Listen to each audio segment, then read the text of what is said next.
What's up, folks? I'm your host, Conrad, on Wednesday Night Reviews, and for the first time in 2026, I'm bringing you a review, this time of Echoes of the Triumphant, which is a graphic novel collection of the series, Echoes of the Triumphant, by Patrick Murphy and his team. So, way back when, a couple years back now, Pat was kind enough to reach out, send me the first issue, and then subsequently the next two. And now he has a collected edition of, I believe, all 6 issues, which he's put together, and you can get in the link below right now if you already know you want this book based on what you've seen. But here's my review of Echoes of the Triumphant. So, in this world, in the not too distant future, in fact, extremely soon future, an event has happened of some sort, and some people have gotten themselves superpowers. But instead of being praised as heroes or metahumans or something, instead they're freaks. They're tweakers. They're second-class citizens. They have super strength, super speed. Some of them look different. Some of them are mutated.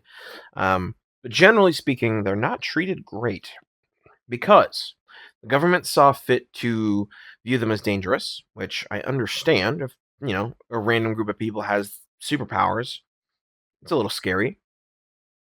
So in this world, they went by way of the Sokovia Accords and basically registered everyone who has superpowers. But then it went not great.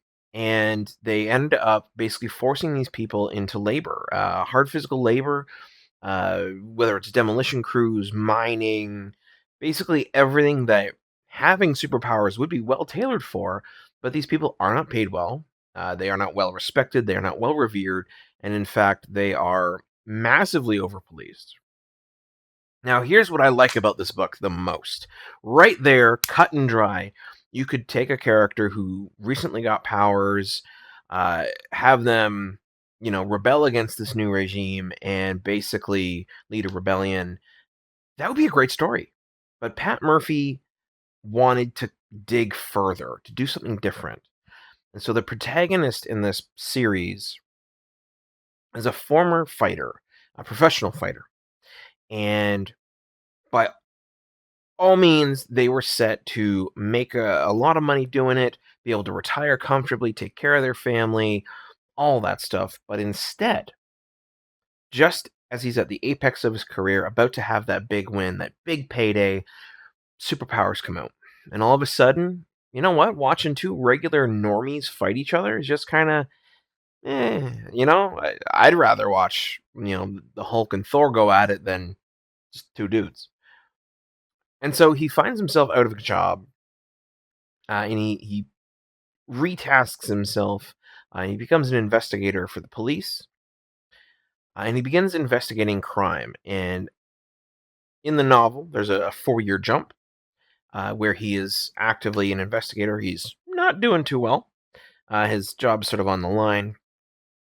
And he's investigating the Lionheart gang. That gang being led by their boss, Lionheart, is one of these freaks, these super-powered people. And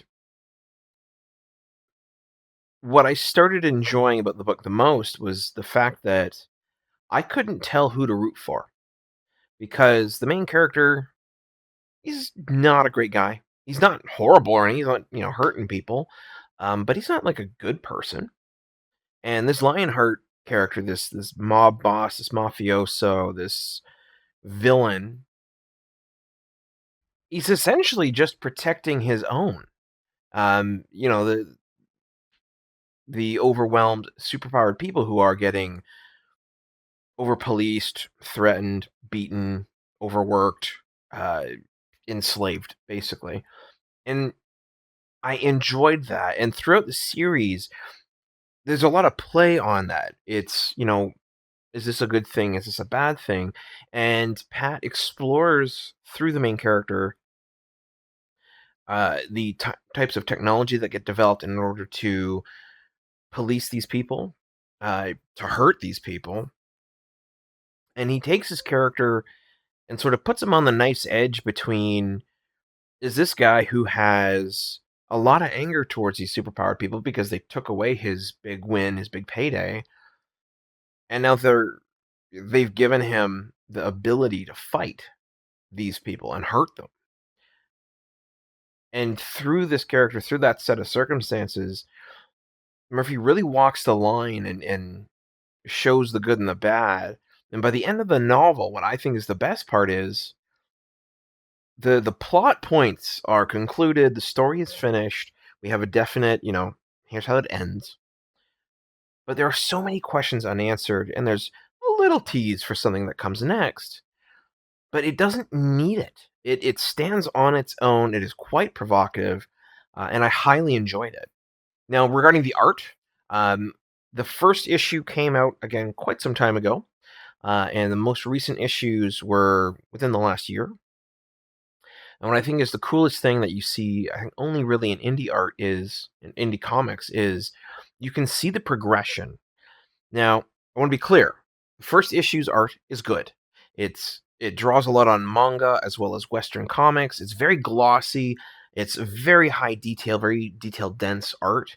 Um, and it is aimed at a specific style. And I can see in my head where that style ends.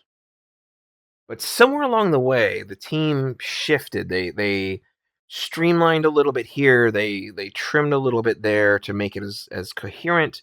I'm assuming as fast, but also as polished as possible. And by the end of that final issue, at the last 24 pages or so, the style of this book really pops out, and it's awesome.